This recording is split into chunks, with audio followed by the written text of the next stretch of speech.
नमो बुद्धाय नमो बुद्धाय नमो बुद्धाय।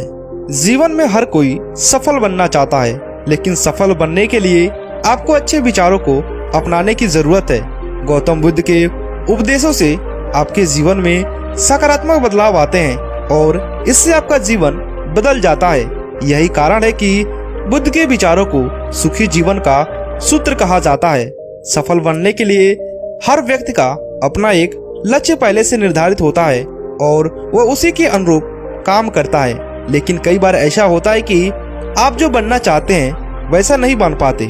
कुछ लोग इसे लेकर यह मान लेते हैं कि शायद उनकी किस्मत में ही ऐसा लिखा होगा, तो वही कुछ लोग अपनी किस्मत को खराब कहने लगते हैं और कुछ लोग यह मानकर संतुष्ट हो जाते हैं कि शायद वह इसे डिजर्व नहीं कर सकते। लेकिन इसका असली कारण कुछ और ही है और गौतम बुद्ध की इस कहानी से आपको इसके उत्तर मिल जाएगा।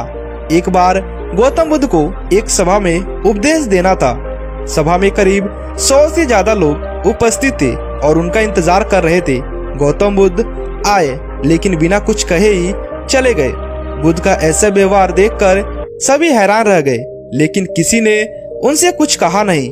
अगले दिन फिर से सभा का आयोजन हुआ, लेकिन आज सभा में उपस्थित लोगों की संख्या घटकर 80 हो गई।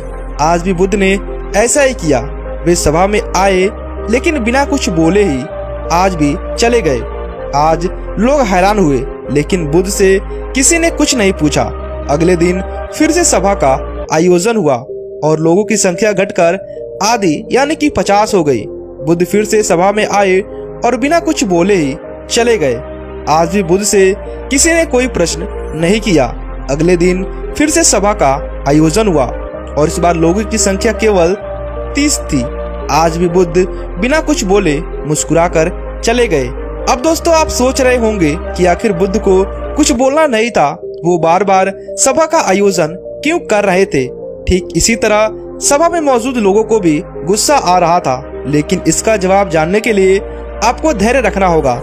अगले दिन फिर से सभा का आयोजन और सभा में केवल 15 लोग ही उपस्थित रहे, लेकिन आज गौतम बुद्ध ने अपना स्थान ग्रहण कर लिया और उपदेश देने के लिए बैठ गए। बुद्ध ने जिन 15 लोगों को उपदेश दिए वे उनके भिक्षु बन गए और इन लोगों ने आगे चलकर बुद्ध के ज्ञान को अलग अलग दिशाओं में फैलाया। एक बार इन लोगों ने बुद्ध से प्रश्न किया कि सभा का आयोजन होने के बावजूद भी आप कई दिनों तक बिना बोले ही चले जाते थे।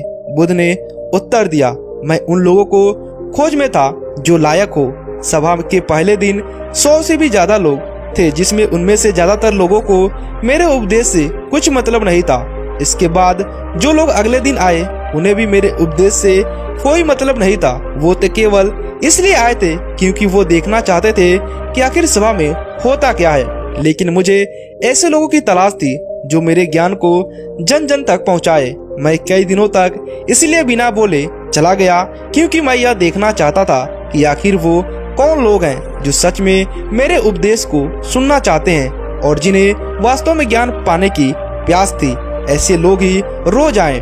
गौतम बुद्ध कहते हैं कि जिनके भीतर धैर्य था उन्हें मुक्ति का मार्ग मिला और जो लोग जल्दीबाजी में थे वो घर पर बैठे हुए हैं। बुद्ध कहते हैं जिन लोगों में धैर्य का गुण होता है वे जीवन में कुछ भी पा सकते हैं, फिर चाहे आपका लक्ष्य हो या फिर कुछ भी हो। बिना धैर्य के कोई भी सफलता के लक्ष्य तक नहीं पहुंच पाता। आगे ये प्रश्न है कि धैर्य को कैसे बढ़ाएं। आज भागदौड़ भरी जिंदगी में लोगों में धैर्य नहीं है। सभी में जल्दीबाजी और अति शीघ्र किसी काम करने की होड़ मची है। लेकिन गौतम बुद्ध बताते हैं कि अपने भीतर धैर्य को कैसे बढ़ाएं। बुद्ध कहते हैं कि निरंतर अभ्यास से हम अपने जीवन के भीतर धैर्य को बढ़ा सकते हैं। यानी आप जो भी बनना चाहते हैं उसके लिए धैर्य बहुत ही आवश्यक है।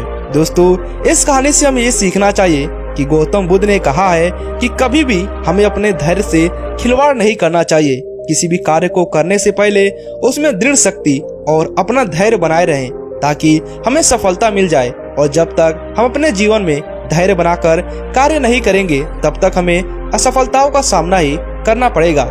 इसीलिए सफलता का मूल मंत्र यही है कि आप अपने पूरा दृढ़ शक्ति के साथ धैर्य लगाए रहें और उस काम को तब तक करते रहें जब तक आप उस काम में सफल ना हो जाएं।